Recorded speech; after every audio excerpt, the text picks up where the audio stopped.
जो सलामती कौंसिल में अमरीकी सदर डोनाल्ड ट्रंप के गज़ा मंसूबे की हिमायत में करारदाद की जो मंजूरी है, ये पेशरफ्त कितनी इम्पोर्टेंस रखती है आपके ख्याल में? जी, ये बहुत अहम है क्योंकि देखें ये जो रेजोल्यूशन है बिल्कुल प्रेसिडेंट ट्रंप का की ख्वाहिश पे और उनके जो 20 पॉइंट पीस प्लान है उसी पे बेस्ड है। और आपने जैसे कहा बिल्कुल सही, 13-0 से ये पास हुआ है यूनाइटेड नेशन सिक्योरिटी काउंसिल में।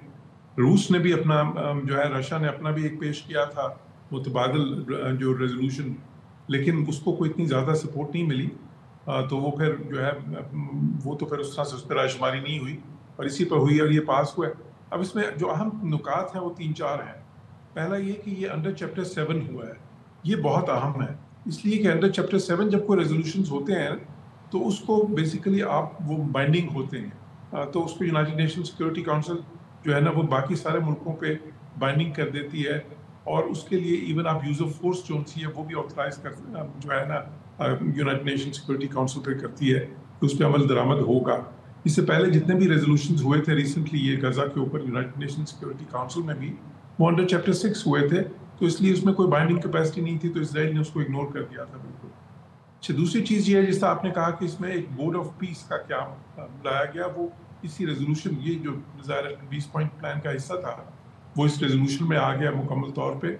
और वो जो पीस जाहिर है कि वो जो बोर्ड ऑफ पीस है जो कि प्रेसिडेंट ट्रंप खुद हेड करेंगे या उनकी मर्जी से वो सारा वो अपनी मर्जी के वहाँ पे लोग लगाएंगे, तो वो उसको मुकम्मल इख्तियार होगा वहाँ पे।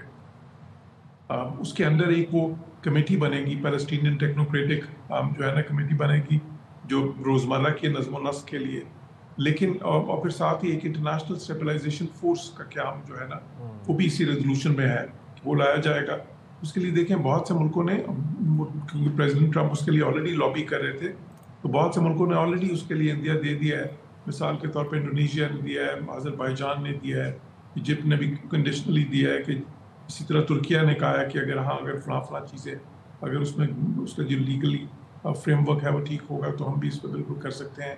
कुछ यूरोपियन मुल्कों ने भी ये ख्वाहिश जाहिर की है कि अगर उसमें जो नॉन कॉम्बैट रोल्स हैं उसमें वो आ सकते हैं, तो उसके पाकिस्तान भी लिए हो वो सकते हैं बिल्कुल इसमें काम इवन फोर्स का पाकिस्तान हिस्सा। का भी जिक्र हो रहा है उसमें। तो ये तो वो एक सो होगा क्या, अब देखें इंटरनेशनल स्टेबलाइजेशन फोर्स बनेगी, उसके बाद फिर अब इसराइल ने भी इसको तस्लीम किया है। अच्छा, हमास ने इसको अपोज किया है, वो क्यों? क्योंकि इसी रेजोल्यूशन में ये शामिल है कि डीमिलिटराइजेशन होगी और जो उनसे जो है ना कोई भी नॉन स्टेट एक्टर्स वहाँ पे जो हैं मुसल्ला ग्रुप उनसे हथियार लिए जाएंगे। तो जाहिर है कि हमास के लिए तो ये चीज़ थोड़ी मुश्किल है, हालांकि उसूली तौर पर वो इतफाक़ कर चुके हैं पहले ट्रंप के 20 पीस पॉइंट प्लान से, पर उनका कहना यह है कि जी वो तब का ये एक अंदरूनी मामला है गजा का, तो वो उसी में करेंगे, इंटरनेशनल स्टेबलाइजेशन फोर्स के आगे नहीं करेंगे। खैर जो इस वक्त जो क्राइम नज़र आ रहे हैं वो ये है कि बेसिकली क्योंकि इतना स्ट्रॉन्ग मैंडेट है इसमें काफ़ी सारे मुल्कों से वो ट्रंप मैनेज कर लेंगे वो फोर्स भी फिर तो और वो फिर वहाँ पे इसराइल, अच्छा ये भी कहा गया कि इसराइल आहिस्ता आहिस्ता जो है ना वहाँ से विड्रॉ करेगा और वो विड्रॉ उस कंडीशन पे करेगा कि जब डीमिलिटराइज कि दूसरी तरफ से भी जब बेसिकली गिरफ्तार लिए के आएंगे। Right agreed.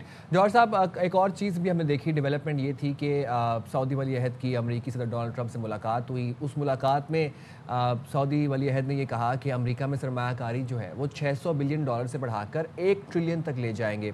फिर on the other hand side America ने सऊदी अरब को F-35 F-35 जंगी तैयारे फ़रोख्त करने का ऐलान भी किया, मुआहदे भी तय पाए। दोनों मुल्कों के ताल्लुकात कितने मुस्तहकम हैं?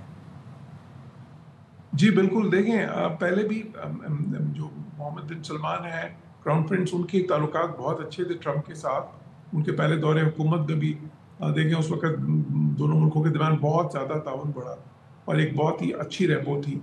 फिर बाइडेन इंतजामिया का जब वक्त आया तो उस वक्त वो फिर आपस में थोड़े इख्तलाफात हो गए और उस दौर में तो इन्होंने अभी 7 साल बाद ये विजिट हो रहा है अमेरिका में।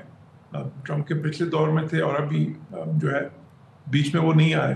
जब वो वहाँ पे बाइडेन गए भी थे तो बड़ी सख्तमहरी से उनका इस्तकबाल किया गया, जबकि प्रेसिडेंट ट्रंप जब अभी कुछ अर्सा पहले गए थे तो बहुत ही ज़्यादा गर्मजोशी वहाँ पे के लिए। तो इसी तरह प्रेसिडेंट ट्रंप ने भी प्रोवर्बियल जिसको कहते हैं रेड कार्पेट रोल आउट किया है, एक लंच भी उनके लिए किया, एक डिनर भी किया जिसमें बहुत सारे वहाँ के बिजनेस टाइकून्स, बहुत ही आम लोग अमेरिका के सारे बुलाए गए। तो अब बिल्कुल जो आपने बात की है ये जो एक तो $600 बिलियन के मायदे जो इन्वेस्टमेंट है उसकी बात उस वक्त हुई थी जब प्रेसिडेंट ट्रंप वहाँ पे गए थे सऊदी अरब, और उसको बढ़ा के $1 ट्रिलियन किया है। तो प्रेसिडेंट ट्रंप तो बिल्कुल ही चाहते हैं कि ज़्यादा से ज़्यादा इन्वेस्टमेंट्स आए, और खसूसन गल्फ से, जिनके पास देखें इन मुल्कों के पास सोवरेन फंड्स हैं जिसमें सैकड़ों बिलियन डॉलर मौजूद हैं, सऊदी के पास, कतर के पास, अब जो है ना यूएई के पास। तो प्रेसिडेंट ट्रंप चाहते हैं कि वो पैसा अमेरिका में इन्वेस्ट हो, अमेरिका की कंपनीज में इन्वेस्ट हो। तो एक तो वो उनकी ख्वाहिश है। अच्छा, सऊदी की जो है ना, सऊदी अरब भी चाहते थे कि वो जो MBS कि अमेरिका उनसे जो दफाई गारंटीज हैं उनको ज़्यादा वाजे करे। अब उसमें प्रेसिडेंट ट्रंप जो है ना, और साथ ही दफाई ताउन और बढ़े, जिस तरह F-35 का मामला तो हो गया है, लेट्स सी कि मजीद जी इसमें क्या पेशरफ्त होती है। Thank you so much